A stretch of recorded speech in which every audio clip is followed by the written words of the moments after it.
Entre meados de janeiro e início de fevereiro de 1945, a União Soviética realizou a arriscada ofensiva do Vístula-Oder, que marcaria um precedente no desenvolvimento da Segunda Guerra Mundial. Em menos de um mês, o Exército Vermelho cruzou a planície polonesa desde o rio Vístula até a linha Oder-Neisse, posicionando-se a apenas 60 quilômetros de Berlim.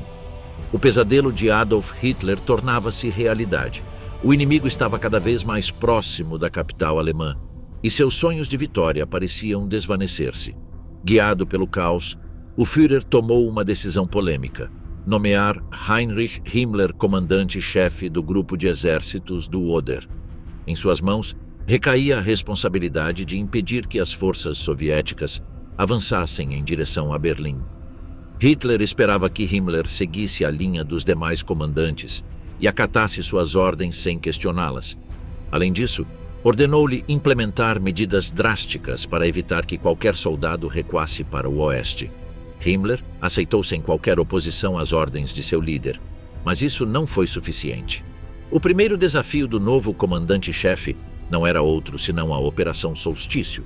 No entanto, Himmler sabia que, se pretendia sair vitorioso, deveria analisar o contexto em sua totalidade. Durante a ofensiva do Vístula-Oder, o Exército Vermelho havia conseguido avançar sobre as regiões alemãs da Pomerânia e da Prússia Oriental, posicionando-se no rio Oder. Ainda assim, uma ponta de esperança surgia nas bases militares alemãs, pois percebia-se que a primeira frente bielorrussa não mantinha uma frente suficientemente ampla na Pomerânia. Pelo contrário, penetrava por uma faixa estreita de terreno. Essa ação deixava flancos vulneráveis tanto ao sul quanto ao norte. Quem detectou essa falha foi o renomado general Heinz Guderian. Após várias horas de avaliação do panorama bélico, compreendeu que a melhor forma de aproveitar as falhas soviéticas era executar uma grande ofensiva contra a primeira frente bielorrussa, com o objetivo de isolar as forças de vanguarda de Georgy Zhukov a leste do Oder. Dessa forma, os alemães atacariam desde Stargard, no norte, e desde Glogau, na Silésia, e Guben, em Brandemburgo, no sul. No entanto, Guderian sabia que cada decisão deveria conduzir ao sucesso assegurado. Do contrário, o Exército Vermelho tomaria Berlim e o poderio alemão chegaria ao fim. Para isso, estava consciente de que precisava de um maior número de homens. Por isso, solicitou a evacuação urgente do bolsão da Curlândia, nas proximidades da Letônia, a fim de liberar as divisões ali presas. Além disso, retirou tropas da Itália e da Noruega e ordenou ao 6º Exército Panzer, dirigido por Sepp Dietrich, que abandonasse a Hungria. No entanto, isso lhe valeu uma reprimenda de Hitler, que se opunha a enfraquecer Curlândia e o território húngaro. O que se seguiu foi uma intensa e esmagadora discussão. Quando finalmente conseguiram chegar a um acordo, surgiu um novo ponto de discórdia. Guderian rejeitava a nomeação de Himmler como comandante e solicitou que seu lugar na Operação Solstício fosse ocupado por Walter Wenck. Apesar de suas numerosas queixas, o líder máximo do Terceiro Reich acabou cedendo. Ainda assim, a Operação Solstício tornou-se um contra-ataque mais limitado do que se havia planejado originalmente. Participariam dela os 3 corpos do 11º Exército Panzer SS, que se encontrava na Pomerânia, enfrentando as pontas de lança da primeira frente bielorrussa. Finalmente, as forças germânicas iniciariam o ataque ao longo de uma frente de aproximadamente 50 quilômetros ao redor de Stargard, avançando ao sudeste em direção a Arnswald.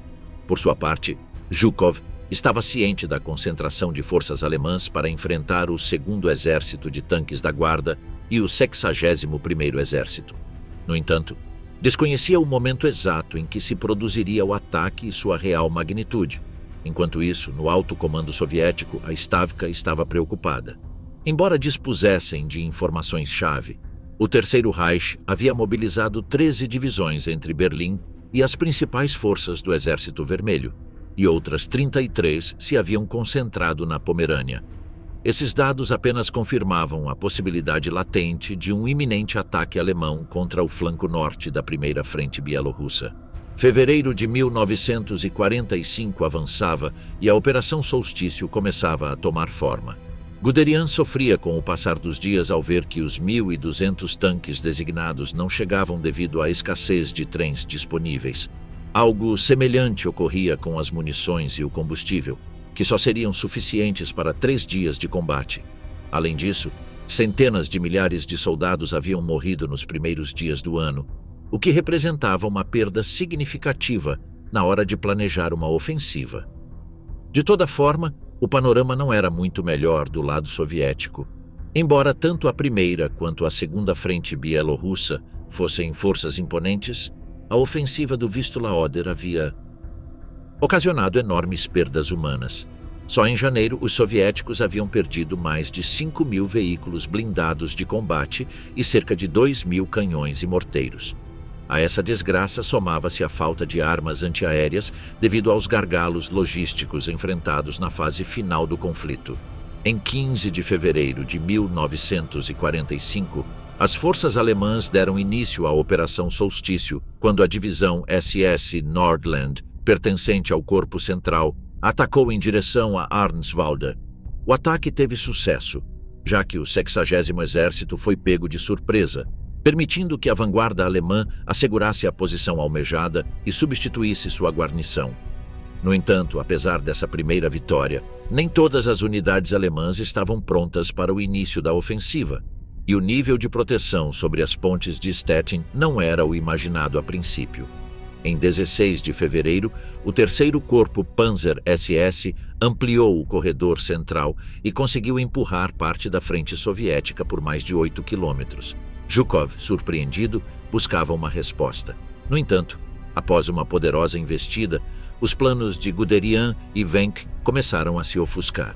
O 39º Corpo Panzer não conseguiu alcançar o Lago Plön, pois se deparou com a formidável resistência do 2º Exército de Tanques da Guarda Soviética, que o obrigou a deter-se a cerca de 70 quilômetros de Küstrin. Contudo, os alemães conseguiram reocupar Salentin e Mucherin, no condado de Stargard, juntamente com a cidade de Piritz. Algumas dezenas de tanques Tiger II destruíram numerosos blindados e canhões antitanques soviéticos. No entanto, vários Tiger II também foram neutralizados de imediato pela defesa soviética. Apesar dos pequenos triunfos alemães, a resistência soviética não se dava por vencida e sabia que as forças inimigas estavam dizimadas, de modo que não poderiam sustentar uma ofensiva prolongada. Em 17 de fevereiro, o general Wenck ficou gravemente ferido em um acidente automobilístico, sendo substituído por Hans Krebs. Esse episódio representou para o comando alemão uma enorme perda de iniciativa. Por sua parte, Zhukov aproveitou o mau momento anímico do inimigo e enviou o 3º Exército de choque, o que provocou o estancamento da ofensiva alemã. Devido a essa mudança na iniciativa do combate, em 18 de fevereiro, o grupo de exércitos Oder optou por deter a Operação Solstício. Diante da já mencionada falta de transporte e combustível, uma grande quantidade de armamento pesado teve que ser abandonada no campo de batalha. Embora os planos alemães não tenham saído como o esperado, conseguiram obter um pequeno saldo positivo. Após 4 dias de intensos combates, a zona da Pomerânia tornou-se um imenso lamaçal, o que dificultava enormemente qualquer tipo de deslocamento. A Stavka compreendeu que um ataque próximo a Berlim seria altamente complicado sem antes assegurar completamente a região da Pomerânia. Esse atraso deu ao Terceiro Reich um tempo valioso para preparar suas defesas nas proximidades do rio Oder. Ainda assim, Hitler começou a desconfiar tanto da capacidade de Himmler para dirigir uma ofensiva quanto da inteligência de Guderian, já que o proceder do exército alemão havia sido muito distinto do que ele havia imaginado para essa operação. O último golpe da Wehrmacht. No início de março de 1945, teve lugar a Operação Despertar da Primavera, também conhecida como a Ofensiva do Lago Balaton. Este episódio da Segunda Guerra Mundial foi esquecido e muito pouco mencionado ao recordar o conflito bélico. No entanto, na época teve grande relevância, já que se tratou da última grande ofensiva da Alemanha, que, apesar de enfraquecida, utilizou quase 500.000 homens, cerca de 1.000 tanques, pouco menos de 6.000 canhões e 850 aviões. O Terceiro Reich apostava muito nessa ofensiva, já que o contexto global não era nada favorável. No final de 1944, não conseguiu resistir aos ataques soviéticos e começou 1945 completamente cercado. No oeste, sua linha defensiva encontrava-se em um estado semelhante ao de 1939, antes do início da guerra. No entanto, na frente oriental contava com uma pequena margem positiva que lhe proporcionava um mínimo de otimismo. Após a perda do Vístula, o próprio Joseph Goebbels registrou em suas anotações sua profunda preocupação, assumindo que tal acontecimento marcaria um precedente sombrio e que as esperanças de vencer a guerra começavam a desaparecer. Diante dessas complicações, parte do exército alemão não teve outra opção senão abandonar o campo das Ardenas. Guderian viu isso como algo positivo, pois poderia reforçar a frente oriental. Depois do ocorrido na Operação Solstício, tal como suspeitava, Hitler observou que os soviéticos optaram por não entrar em Berlim imediatamente. Por isso, sua preocupação se voltou para os últimos poços petrolíferos localizados na Hungria. Estes deviam ser protegidos, pois naquela época produziam 80% de todo o combustível disponível para a Alemanha. Por esse motivo, junto com seus generais, propôs a ideia de realizar uma ofensiva que fizesse os soviéticos recuarem até o rio Danúbio e permitisse estabelecer uma posição defensiva mais segura que protegesse o petróleo húngaro. Como mencionamos anteriormente, o Terceiro Reich jogava o destino da Segunda Guerra Mundial nessa operação e suspeitava que uma derrota os deixaria à beira do abismo. Para enfrentar esse confronto crucial, convocou as melhores forças que tinha à disposição. A força principal era exercida pelo Grupo de Exércitos Sul, que contava com o apoio do Grupo de Exércitos E, localizado na Iugoslávia. Por sua vez, era composto pelo 6º Exército Panzer SS, liderado pelo general Sepp Dietrich, que dispunha de novas divisões e unidades soltas de outros exércitos, conseguindo reunir cerca de 11 divisões de tanques. Também colaboravam o 2º Exército Panzer, o 6º Exército Alemão e o 3º Exército Húngaro. Do outro lado, enfrentavam o 3º Frente Ucraniano, o 4º Exército da Guarda, o 6º Exército de Tanques da Guarda e os 26º e 27º Exércitos, entre outros. Em 6 de março de 1945, no último ano da Segunda Guerra Mundial, começou a ofensiva do Lago Balaton, também conhecida como Operação Despertar da Primavera. O 6º Exército Panzer SS avançou junto com a divisão SS Leibstandarte e outras divisões tanto alemãs quanto húngaras. As fileiras do Terceiro Reich avançavam com o comprometimento necessário, mas rapidamente tiveram de parar e retornar às suas posições iniciais. As reservas de combustível eram extremamente escassas e, além disso, chuvas intensas caíram sobre o solo húngaro, enchendo de lama o terreno previsto para a batalha. Após alguns dias em posição de guarda, conseguiram uma surpreendente atuação diante das perplexas fileiras soviéticas de vanguarda, o que lhes permitiu penetrar na defesa ao sudoeste da cidade de Székesfehérvár. No entanto, para aquele momento da guerra, os homens de Hitler já estavam acostumados a que as alegrias durassem pouco. Rapidamente, as forças soviéticas lutaram com enorme resistência e persistência contra o avanço alemão. O 2º Exército Panzer, junto com a 16ª Divisão de Granadeiros SS Reichsführer SS, avançou desde Nagybajon em direção a Kaposvár. Mas essa unidade não dispunha de tanques. Por isso, apenas 5 horas após o início do ataque, foi superada pelas forças soviéticas. Embora o fracasso alemão começasse a se evidenciar, Hitler ordenou a Sepp Dietrich continuar com a ofensiva, apesar de esta se encontrar irreversivelmente estagnada. Por sua parte, o marechal soviético Fyodor Tolbugin solicitou a Stavka a autorização para utilizar as forças do Terceiro Frente Ucraniano, que estavam reservadas para uma ofensiva sobre Viena. No entanto, Stalin negou-se rotundamente, exigindo que Tolbugin se adequasse às forças disponíveis.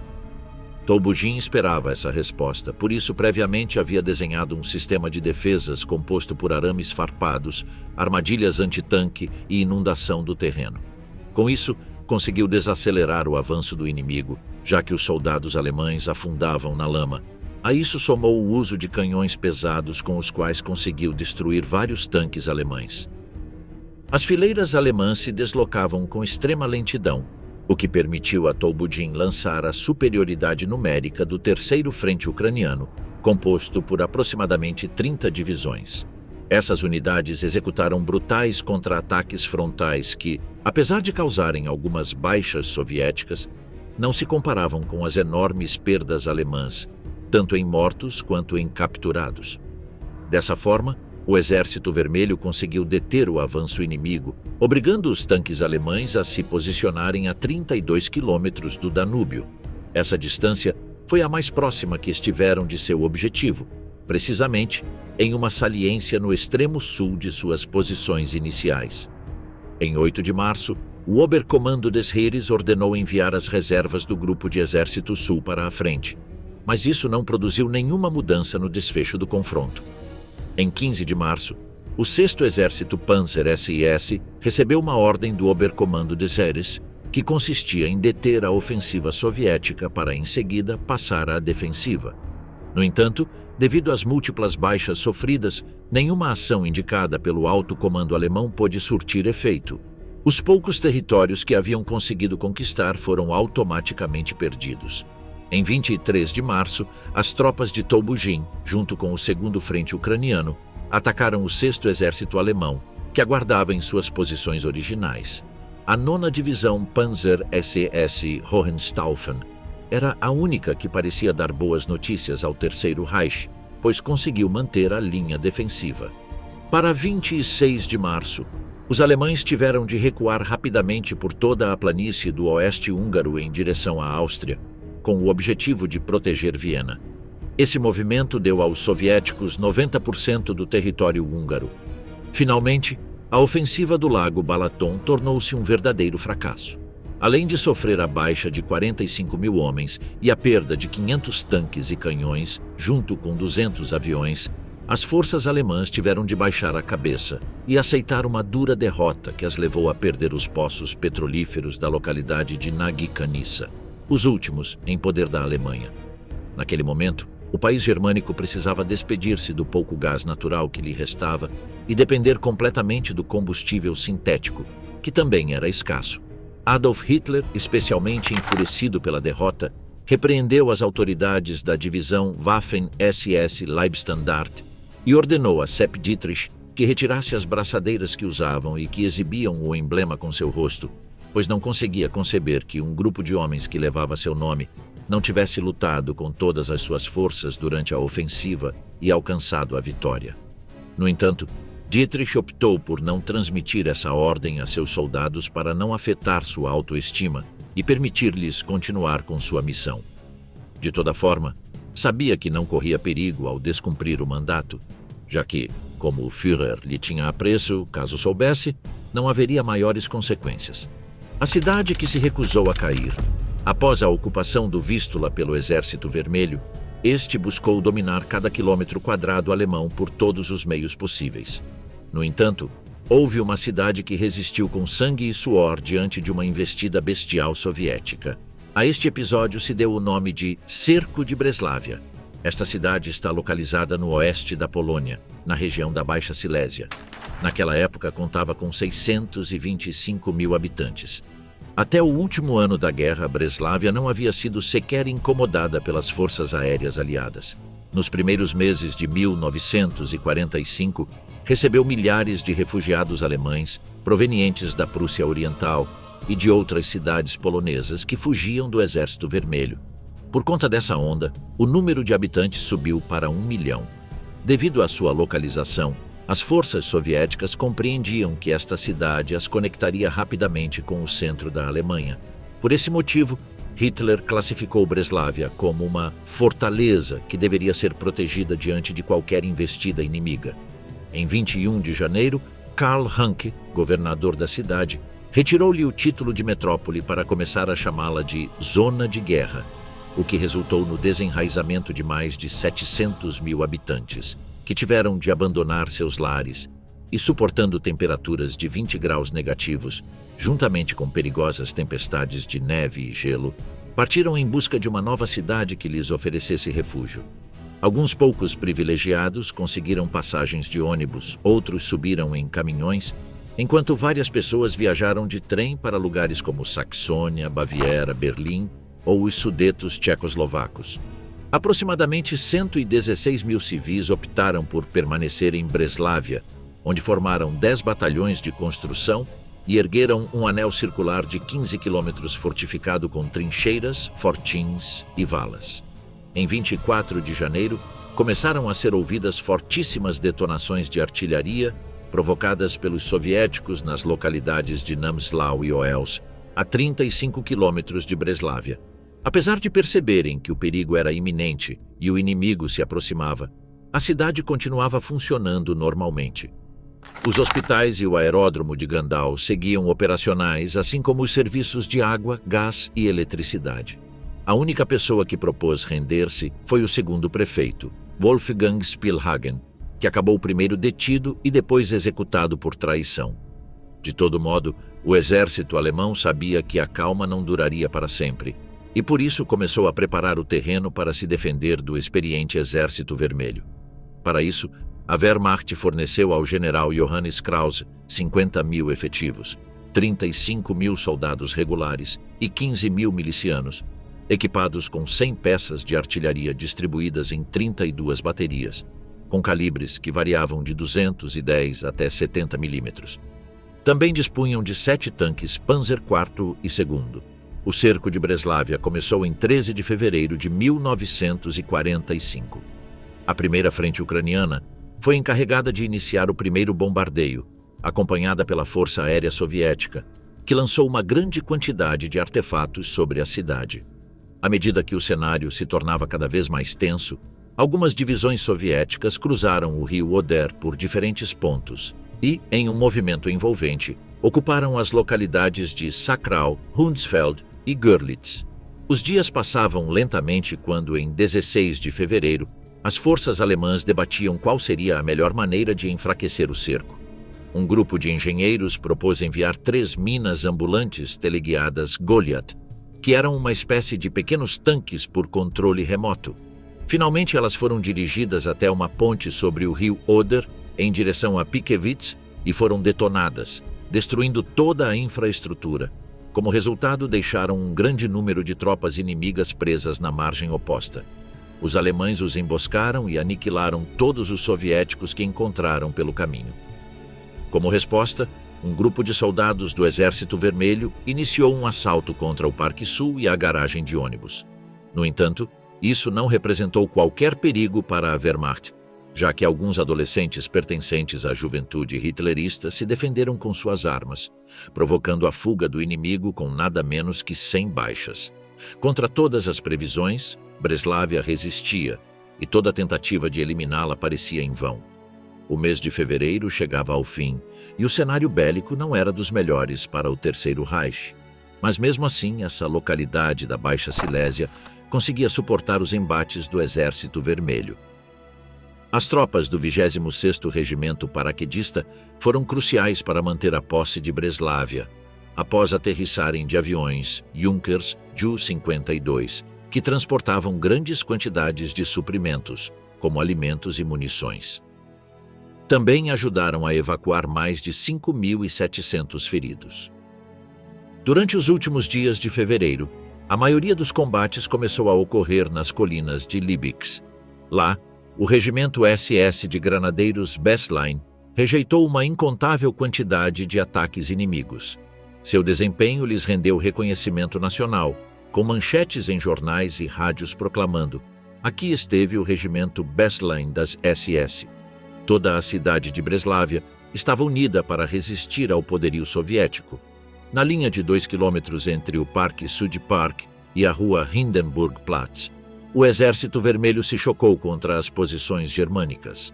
Apesar de terem utilizado diversas táticas, como incendiar casas e edifícios para matar os defensores, o excelente trabalho dos bombeiros da cidade conseguiu apagar o imenso fogo e neutralizar os planos soviéticos.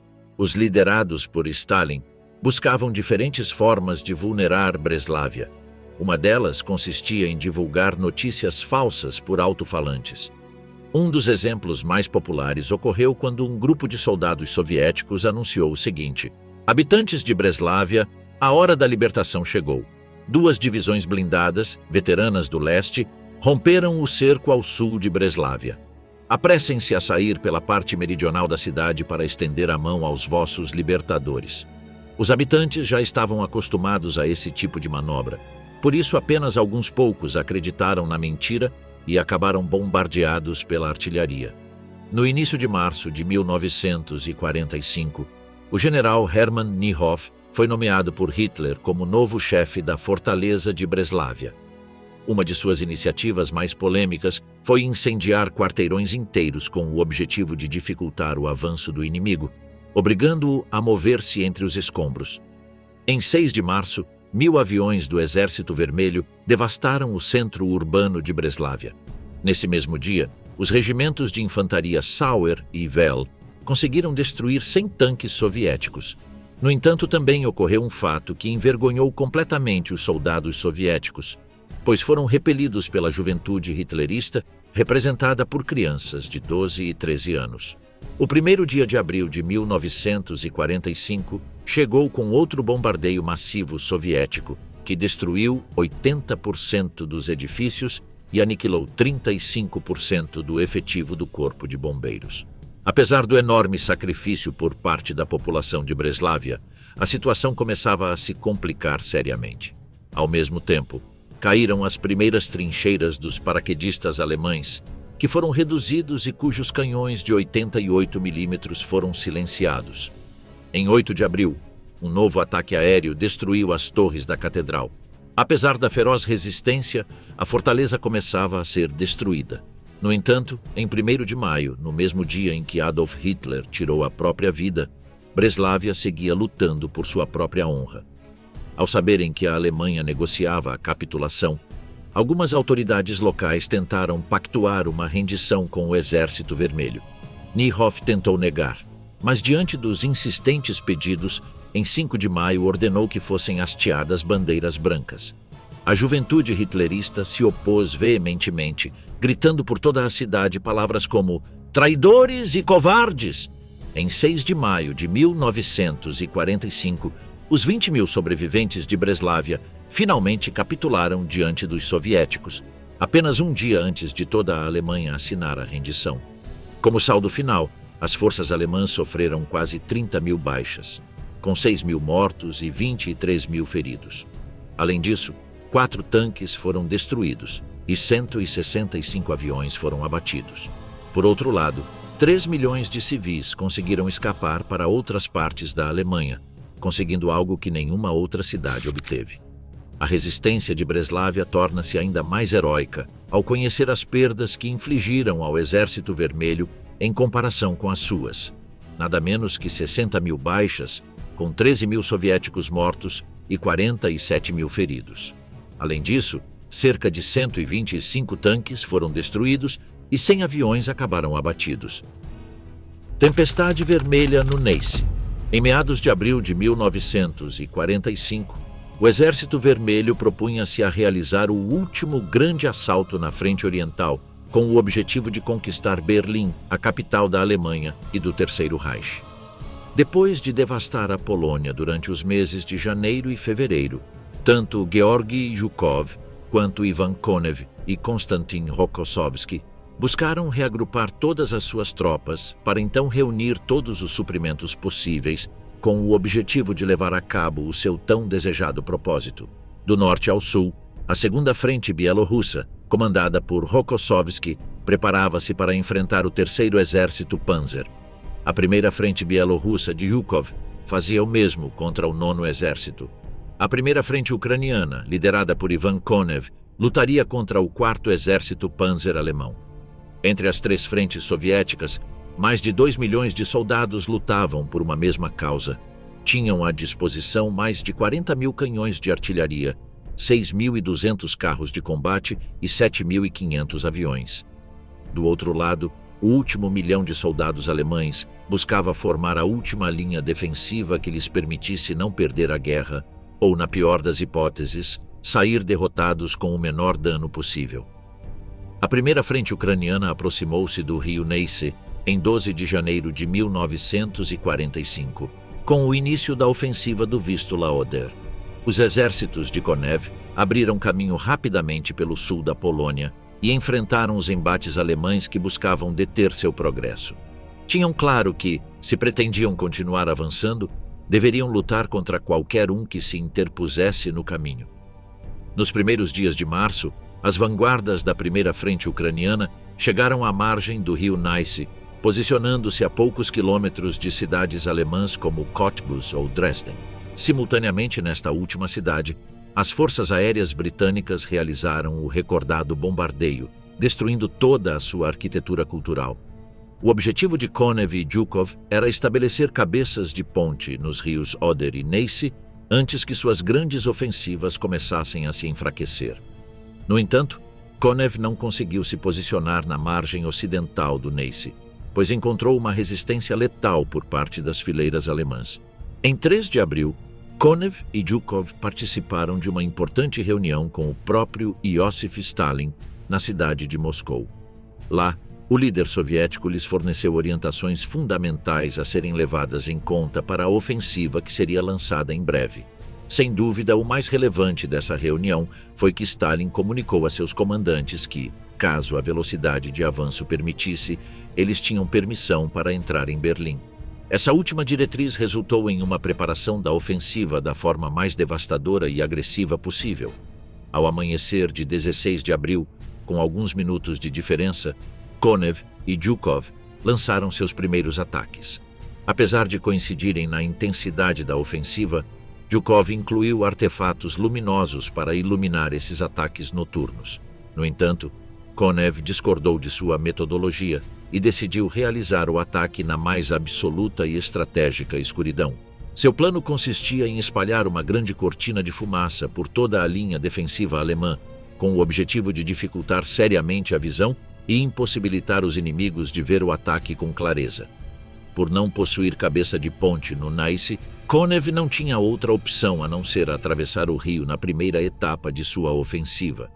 Para esse feito, a primeira frente ucraniana dispunha de milhares de botes de todos os tipos. Além disso, conseguiu estabelecer até 150 pontos de travessia ao longo de uma frente de 20 quilômetros, embora a artilharia soviética tenha atacado 80 quilômetros da margem para confundir os alemães. Em primeiro lugar, as fileiras soviéticas dispararam botes de fumaça com canhões e aviões. Em seguida, Konev deu início aos ataques de artilharia contra os pontos defensivos alemães, sobre os quais, posteriormente, lançaria a infantaria. Como havia pouco vento, a fumaça não se dispersou, e o plano de Konev saiu exatamente como o previsto. Esse movimento foi absolutamente avassalador para as forças do Terceiro Reich, que acabaram perdendo tanto a margem quanto todas as suas posições de retaguarda. Eram 6h55 da manhã, quando os homens de Konev lançaram sua primeira onda em milhares de botes. O principal objetivo dessa ação consistia em conquistar cabeças de ponte em pontos estratégicos como Bautzen e deixar prontos os pontes em menos de 3 horas. Enquanto os soldados realizavam seu trabalho a toda velocidade, a artilharia soviética disparava sem cessar, fazendo com que os alemães não conseguissem sair de seus abrigos. Bastaram 20 minutos para estabelecer as primeiras cabeças de ponte no Neisse, o que permitiu dar início à construção de novas pontes. Depois de 1 hora, centenas de carros de combate conseguiram atravessar o rio utilizando balsas, consolidando as cabeças de ponte que a infantaria havia tomado pouco antes. Pouco tempo depois, Konev recebeu uma grande notícia. Seus homens haviam conseguido mais de 133 travessias do rio entre as 150 que haviam sido planejadas. Essa conclusão não fazia mais que confirmar que tudo caminhava bem para a União Soviética e que Konev estava fazendo jus a ser reconhecido por suas ações heróicas. Tanto o terceiro quanto o quarto corpo de tanques soviéticos cruzaram o Neisse a toda velocidade graças às novas estruturas conquistadas.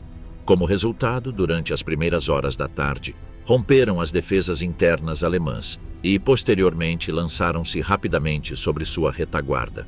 Tanto o alto escalão alemão quanto seus homens em combate estavam desesperados. Todas as suas linhas haviam sido destruídas e os inimigos os superavam na maioria dos setores. A única alternativa que encontraram diante de tanta desolação foi recuar lentamente em direção ao sudoeste para o sul de Bautzen. As forças soviéticas não encontraram oposição e rapidamente giraram para o norte para avançar sobre Berlim. Simultaneamente, a ofensiva de Zhukov sobre as colinas de Silov havia sido rechaçada pelo oponente. Stalin telefonou para Konev e lhe comunicou que as ações propostas por Zhukov não estavam sendo bem-sucedidas, razão pela qual ordenou que não reduzisse a velocidade de avanço e reforçou a importância de marchar sobre Berlim, custe o que custar.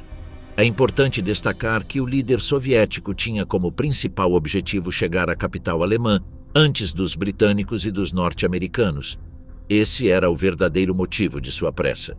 Apesar do impasse de Zhukov, ambos os marechais chegaram a Berlim praticamente ao mesmo tempo. Bautzen, a última vitória do Führer. Em 21 de abril de 1945, enquanto Berlim estava sob ataque terrestre comandado por Zhukov, a 50 quilômetros ao sul, o marechal alemão Ferdinand Schörner lançou um contra-ataque que se tornou a última vitória celebrada pelo Terceiro Reich na Segunda Guerra Mundial.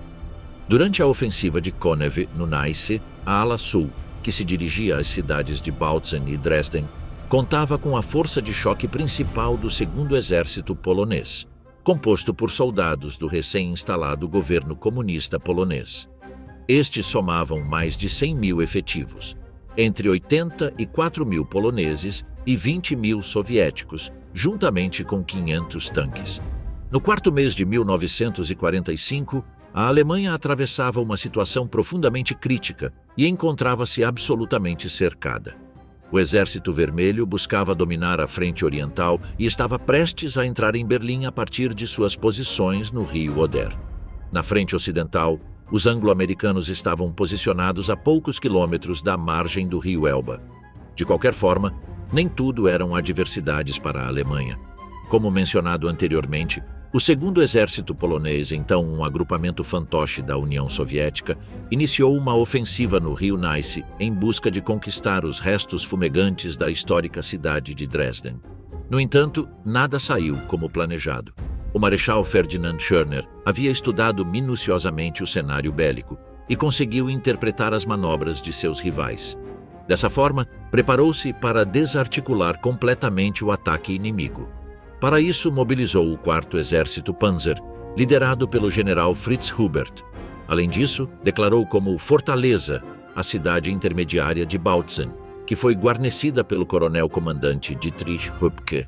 O 4º Exército Panzer vigiava uma área de 50 quilômetros no rio Neisse, que atuava como uma verdadeira barreira natural para os defensores.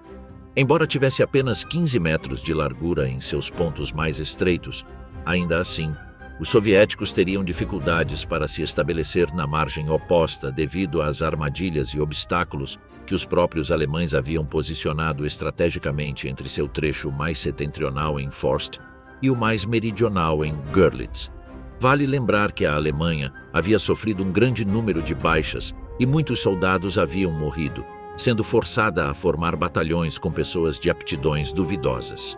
O destacamento ao norte, no eixo de Cottbus, foi realizado pela 35ª Divisão SS de Polícia, junto com os condenados e ex-prisioneiros da 36ª Divisão SS de Granadeiros de Levanger, juntamente com outras divisões Panzer e da Luftwaffe.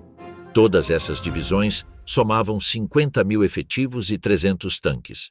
Como já mencionado e a título de contexto, às 4h30 da madrugada de 16 de abril de 1945, milhares de peças de artilharia do Exército Vermelho dispararam projéteis sobre um setor de 80 quilômetros na face ocidental do rio Neisse.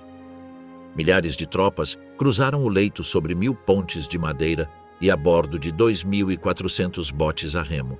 Depois de observar atônitos a construção de 150 pontes, o 3º Exército Blindado de Guardas, junto com o 13º Exército e o 5º Exército de Guardas, conseguiu a primeira ruptura da frente.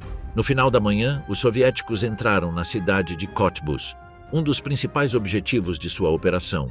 Ao sul do Neisse, os soldados do 2º Exército Polonês superaram as defesas alemãs na margem oposta e abriram uma brecha de 8 quilômetros, sustentada pela divisão Panzer Brandemburgo, o que permitiu à divisão polonesa penetrar cerca de 15 quilômetros na retaguarda inimiga. Em 17 de abril, as tropas polonesas registraram novos êxitos ao tomarem Niewski. Um dia depois, entraram em Weissenberg, localizada a 27 quilômetros de seu ponto de partida. Na noite de 18 de abril de 1945, às 22 horas, as vanguardas do 7º Corpo Mecanizado alcançaram os limites orientais de Bautzen. As defesas alemãs foram empurradas para o centro urbano, e Röpke ordenou incendiar os edifícios ao redor para retardar o máximo possível o avanço soviético. Essa tática mostrou-se eficaz, pois os homens de Stalin ficaram detidos durante longos e frios dias, enquanto os alemães se reforçavam com suprimentos lançados por aviões da Luftwaffe. Ivan Konev ordenou ao general Karol Zwierczewski, que comandava o 1º Exército polonês, que apoiasse o assalto soviético contra Bautzen. Zwierczewski decidiu ignorar a ordem e continuou em linha reta rumo a Dresden, pois seu objetivo era conquistar a capital saxônica e obter uma grande vitória para a Polônia após tantas derrotas acumuladas desde 1939. Dessa forma, avançou para o oeste, sem perceber que em seus flancos havia grandes quantidades de unidades do 4º Exército Panzer, que podiam atacar repentinamente pelos lados. Após desobedecer às ordens de Konev, o 1º Exército polonês viu 17 tanques Panther da divisão Panzer Hermann Göring emboscarem o corpo blindado polonês na altura de Kodersdorf, destruindo 60 carros, entre eles 4 pesados e S-2 Stalin. Durante a madrugada de 21 de abril, o 4º Exército Panzer aproveitou a evidente vulnerabilidade do 2º Exército polonês. A oeste dos arredores de Bautzen, a divisão Panzer Brandemburgo iniciou um ataque pelo norte. A 17ª Divisão de Infantaria cercou pelo sul, numa manobra de pinça, a 294ª Divisão de Fuzileiros em Weissenberg, que foi completamente aniquilada antes que a cidade fosse liberada. Simultaneamente, a 20ª Divisão Panzer, posicionada na face meridional de Bautzen, atacou pelo flanco e alcançou os subúrbios da cidade. Essa ação visava libertar a guarnição sitiada, seguindo o curso do rio Spree. Ao mesmo tempo, a 21ª Divisão Panzer executava a mesma ação no setor ocidental, fechando qualquer rota de fuga e ocupando a localidade de Malschwitz.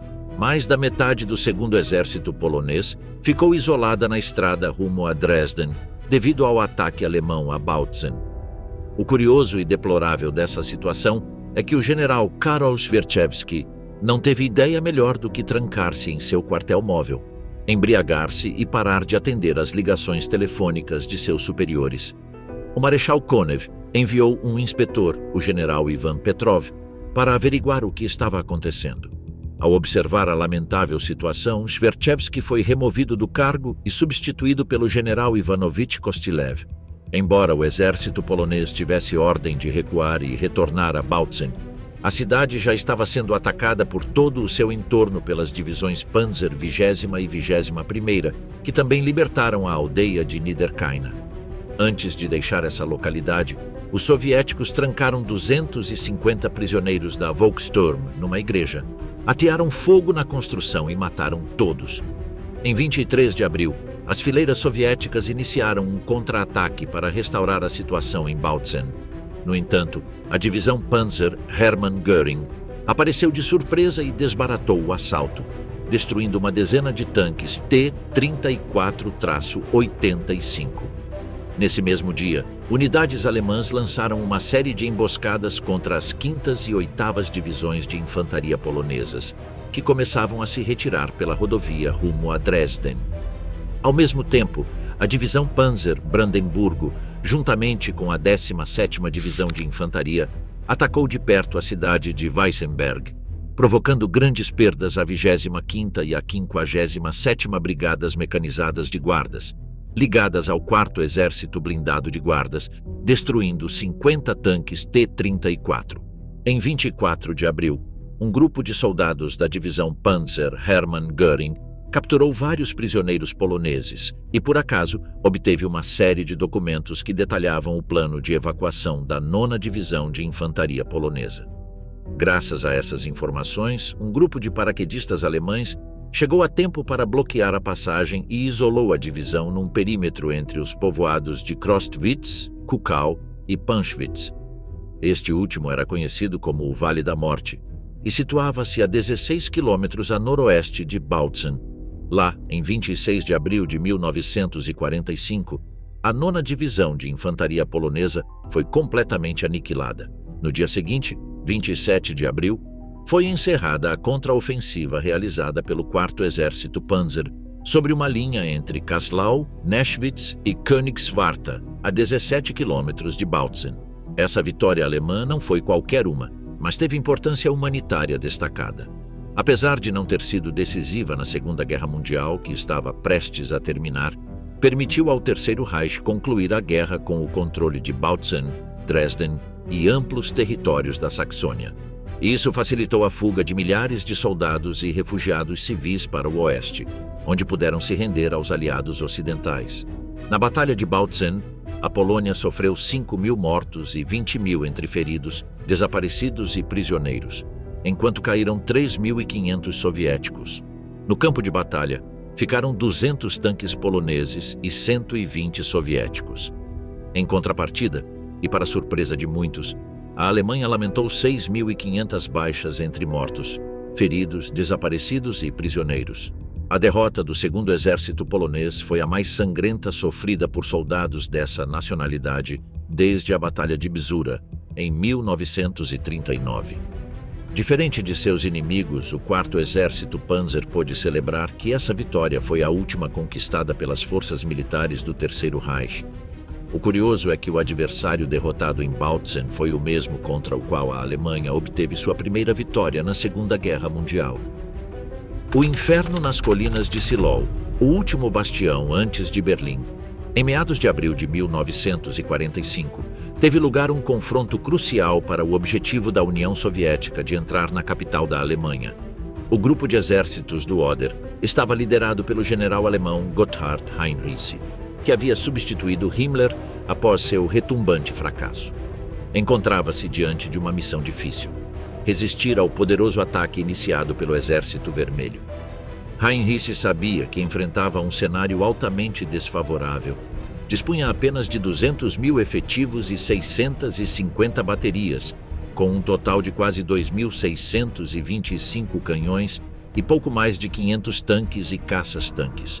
Embora a Luftwaffe contasse com quase 3.000 aviões, a maioria deles estava inutilizada devido à escassez de combustível.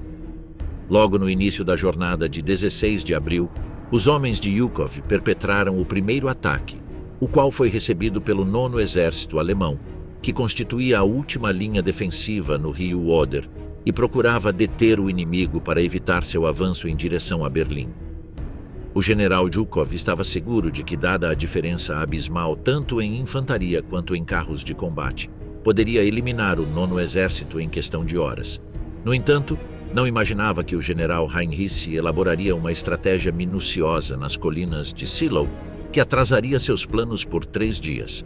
Heinrichs foi extremamente cuidadoso em aspectos-chave, como a coesão entre as diferentes divisões.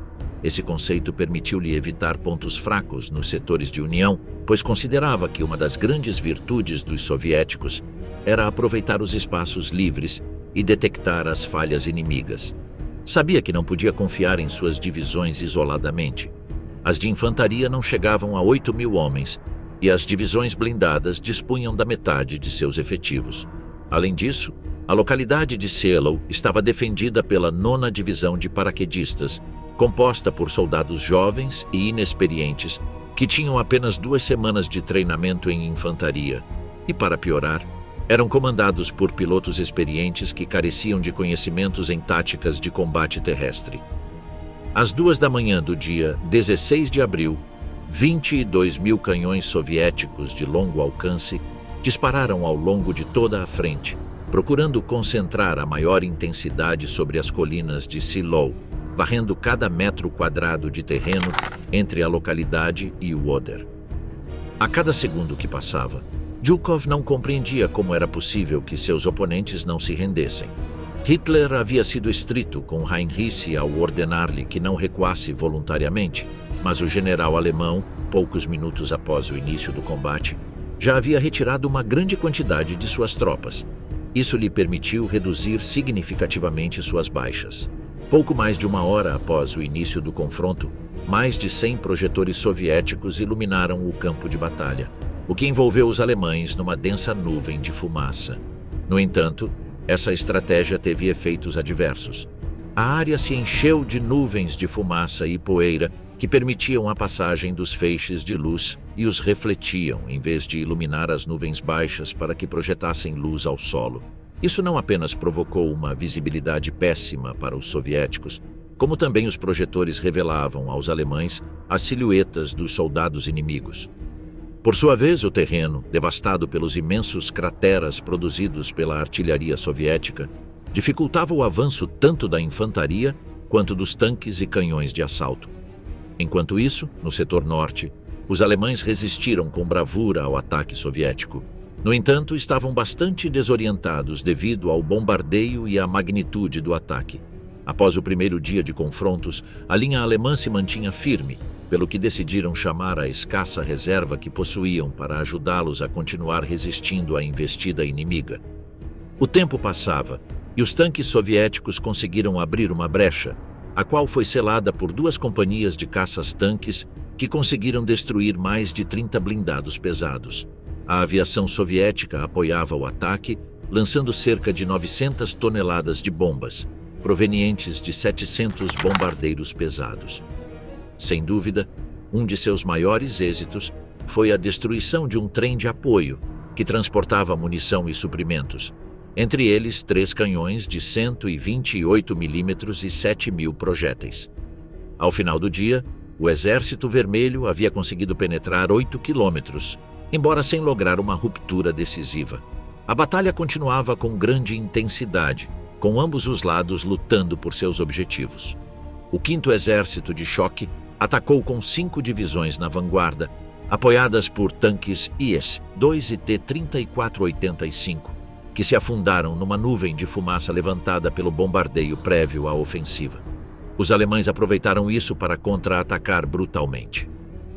A inexperiente 9ª Divisão de Paraquedistas, apesar de sofrer muitas baixas enquanto se deslocava, conseguiu destruir mais de 30 tanques e freou o avanço de 3 divisões. Inesperadamente, chegou à zona de combate o trem blindado Berlim, que transportava 5 vagões com canhões de 88 milímetros, com os quais destruíram cerca de 60 tanques soviéticos.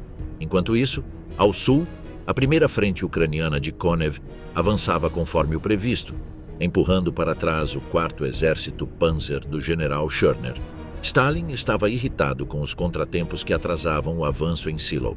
Não conseguia compreender como as forças alemãs haviam resistido tanto a ponto de retardar os objetivos soviéticos. Do outro lado, Heinrich estava preocupado, pois suas forças careciam de reservas. Em 18 de abril, a ofensiva soviética intensificou-se consideravelmente. O general alemão Theodor Busse ordenou que fosse repelida com as 2 únicas divisões de defesa que ainda tinha à sua disposição: a 11ª Divisão de Granadeiros SS Nordland e a 23ª Divisão de Granadeiros Voluntários SS Nederland. No entanto, essas apenas conseguiram retardar o avanço soviético. Ao amanhecer de 19 de abril, a frente oriental havia deixado de existir como tal, restando apenas fragmentos dispersos de cada uma das divisões. Apesar disso, as forças soviéticas sofreram perdas consideráveis.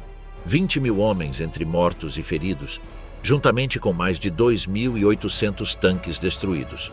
A Batalha das Colinas de Silov tornou-se o último grande acerto estratégico das forças alemãs antes do final da guerra. Do lado oposto, os soviéticos celebravam o fato de terem Berlim na linha de frente.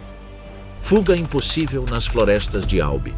Em meados de abril, a Batalha de Berlim já havia começado e o 9º Exército encontrava-se posicionado atrás do Oder. Theodor Busse havia decidido não recuar para o sul, a fim de enfrentar Konev, pois imaginava que os aliados ocidentais chegariam primeiro a Berlim. Konev estava ansioso para cercar Busse e seus homens e, em seguida, chegar a Berlim o quanto antes. No dia 22 de abril, Adolf Hitler sofreu um colapso ao perceber que havia perdido a guerra. Para consolá-lo, o general Alfred Jodl sugeriu que o 9º Exército de Busse abandonasse a frente oriental e se dirigisse ao oeste para se reunir com o 12º Exército, liderado por Wenck, na frente ocidental, e assim culminar em Berlim, levantando o cerco. Era evidente que as possibilidades de sucesso desse plano eram mínimas. O 9º Exército estava cercado e dispunha apenas de 80.000 soldados dispersos de diferentes corpos de exército. Quando Busse recebeu as ordens, compreendeu que, se conseguisse reunir-se com Wenck, teria realizado um feito. Rapidamente entrou em contato com ele e, desobedecendo nada menos que a Hitler, comunicou que não regressaria a Berlim, mas sim cruzaria o rio Elba e se entregaria aos aliados. Wenck aceitou e, em 24 de abril, enviou apenas o 10º Corpo de Exército a Potsdam, cidade localizada a poucos quilômetros de Berlim, para tentar evacuar os refugiados e a guarnição da cidade. Wenck recuou junto com quase todos os seus homens para o leste, a fim de se aproximar de Busse. O 9º Exército utilizou os últimos 31 tanques que lhe restavam e liderou a caravana que tentava abrir caminho rapidamente, procurando evitar que o Exército Vermelho os detivesse. Zhukov percebeu a possível via de fuga e enviou alguns de seus homens da primeira frente bielorrussa para a floresta de Spreewald, com o objetivo de reforçar o cerco. Konev não ficou atrás, pois estava determinado a capturar o 9º Exército e também deslocou algumas de suas tropas. No dia 26 de abril, os dois grupos soviéticos fecharam completamente o Bolsão e, simultaneamente, chegaram os homens de Busse. Muitos soldados alemães conseguiram cruzar antes que estourasse a batalha na aldeia de Halbe, mas outros não tiveram outra opção, senão abrir caminho sob intenso fogo de artilharia e ataques aéreos. Alguns, com menos sorte, foram capturados pelos soviéticos. Hitler soube do verdadeiro plano de Busse e mandou chamá-lo de volta, mas o general alemão ignorou sua ordem. Durante toda aquela noite, as forças alemãs lutaram contra o cerco soviético numa tentativa desesperada de escapar para a zona onde se encontravam os aliados, mas apenas alguns conseguiram. Em 28 de abril, tentaram novamente abrir caminho pela floresta de Spreewald, mas muitos morreram na tentativa. A coluna havia se dispersado completamente na floresta, e o Exército Vermelho cercou cada segmento com o propósito de aniquilá-lo. A aldeia de Halba era um caos total. Ninguém queria cair nas mãos dos soviéticos, pois sabiam que os aliados lhes dariam um tratamento mais humano. Enquanto isso, as tropas da Wehrmacht e da SS se misturavam e se culpavam mutuamente pelo desastre. Os soldados mais jovens desertavam em massa e se escondiam nas casas dos moradores. Alguns soldados alemães tentavam retirá-los, mas os próprios desertores os assassinavam. Finalmente, cerca de 25.000 soldados conseguiram romper o cerco e escapar, enquanto outros 30.000 morreram no ato. Um grande número de alemães foi capturado e enviado para campos de prisioneiros. A maioria das unidades foi dizimada. A 32ª Divisão SS de Granadeiros Panzer havia iniciado a retirada com 20.000 efetivos, mas 10 dias depois, contava com 5.000 homens a menos. Apenas 2 tanques Tiger continuaram até o fim. As tropas alemãs ajudaram os civis a evacuar a zona nas diversas tentativas de rompimento. Embora o contingente principal de tropas tenha conseguido fugir junto aos habitantes da aldeia até 28 de abril, alguns soldados alemães permaneceram na região até 1º de maio, quando finalmente conseguiram burlar o cerco soviético. Após vários dias percorrendo longos caminhos, enfrentando combates sem poder dormir e até mesmo atravessando rios gelados a nado, Busse e seus homens conseguiram reunir-se com o 12º Exército liderado por Wenck. A maioria dos soldados estava completamente exausta. Muitos deles desmaiaram. No entanto, não puderam parar para descansar, pois os soviéticos se aproximavam e qualquer pausa significava a morte. Apenas 2 dias depois, ou seja, em 30 de abril, após um enorme e brutal esforço, conseguiram estabelecer contato com os norte-americanos. No entanto, para o lamento de Busse e Wenck, os estadunidenses rejeitaram a maioria de seus soldados, que acabaram ficando nas mãos dos soviéticos. Estima-se que, dos 200.000 soldados alemães cercados pelos soviéticos no bolsão de Halbe, apenas 40.000 conseguiram chegar à posição do 12º Exército, enquanto cerca de 120.000 foram feitos prisioneiros e aproximadamente 60.000 morreram. Ao perceber que as tropas de Buss e Wenck finalmente não defenderiam a queda de Berlim, Hitler recebeu o conselho de abandonar a capital alemã. O Führer ignorou a sugestão e, como já se sabe, acabou tirando a própria vida. Chegamos ao fim. Obrigado por nos acompanhar neste percurso por as últimas grandes ofensivas da Frente Oriental. Até a próxima.